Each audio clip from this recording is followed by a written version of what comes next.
এনসিপির সাথে সবচেয়ে বড় বিশ্বাসঘাতকতা করেছে সম্ভবত জামায়াত। অন্তত গত কয়েক সপ্তাহে জামায়াতের রাজনৈতিক অবস্থান বিশ্লেষণ করলে এমন ধারণা করাই যেতে পারে, সচেতনভাবে হোক কিংবা অসচেতনভাবে, অভ্যুত্থানে নেতৃত্বদানকারী ছাত্ররা ও তাদের গঠিত দল সংস্কার নাকি নির্বাচন এমন বাইনারিতে ঢুকে গিয়েছিল।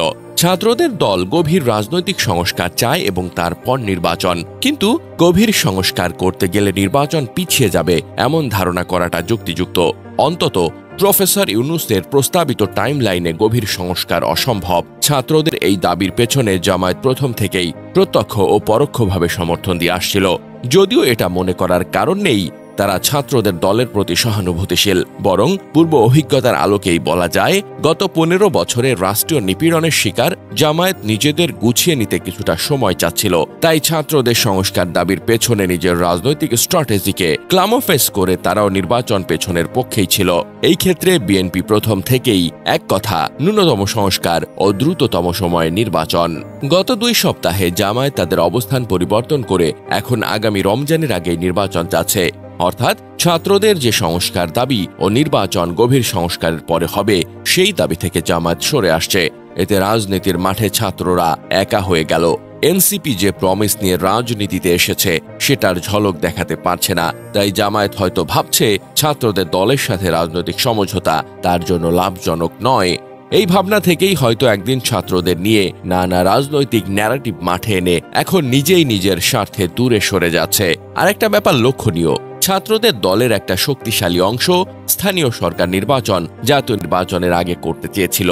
ধারণা করতে পারি এই ধরনের পরামর্শ জামায়াত থেকেই ছাত্রদের মাঝে এসেছিল। ছাত্রদের এমন দাবির সাথে সাথেই জামায়াত সমর্থন জানায়।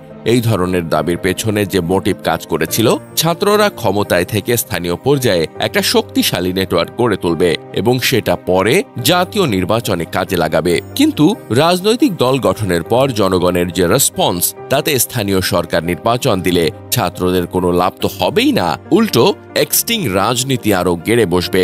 তখন স্থানীয় সরকার নির্বাচন হলে জামায়াত সবচেয়ে লাভবান হবে তার শক্তিশালী দলীয় আনুগত্যের কারণে, আর বিএনপি ক্ষতিগ্রস্ত হবে। এলাকা ভিত্তিক স্থানীয় দ্বন্দ্ব সামনে চলে আসবে। বিএনপি তাই স্থানীয় সরকার নির্বাচন আগে চায় না। বিএনপি প্রথম থেকেই তার রাজনৈতিক দাবিগুলোতে এক প্রকার অবস্থান নিয়েই আছে, বারবার অবস্থান পরিবর্তন করেনি। কিন্তু জামায়াত এই ক্ষেত্রে সুযোগ সন্ধানী। সে এখন নির্বাচন কমিশনের টেস্ট হিসাবে স্থানীয় নির্বাচন আগে চায়। যদিও ছাত্ররা সেই দাবিতে এখন নেই। একটা রাজনৈতিক দল তার দলীয় স্বার্থেই নিজের স্ট্র্যাটেজি সাজাবে, এটাই স্বাভাবিক। এভাবে দেখলে জামায়াত ভুল করেনি। কিন্তু ছাত্ররা জামায়াত দ্বারা রাজনৈতিকভাবে প্রভাবিত হয়ে বিএনপিকে যেভাবে শত্রু জ্ঞান করে এগোচ্ছিল, তাতে জামায়াত বারবার তার রাজনৈতিক অবস্থান পরিবর্তন করায় রাজনীতিতে নবীন ছাত্ররা মাঠে একা হয়ে গেছে। সবচেয়ে বড় দল বিএনপিকে একদিকে শত্রু বানিয়ে ফেলল, আর একদিকে জামায়াত মই কেড়ে নিচ্ছে। সব মিলিয়ে ছাত্রদের দল শেষ পর্যন্ত আগামী নির্বাচন বর্জন করলেও আমি আশ্চর্য হব না। ইতোমধ্যে নাহিদ সেই ইঙ্গিত দিয়েছেও।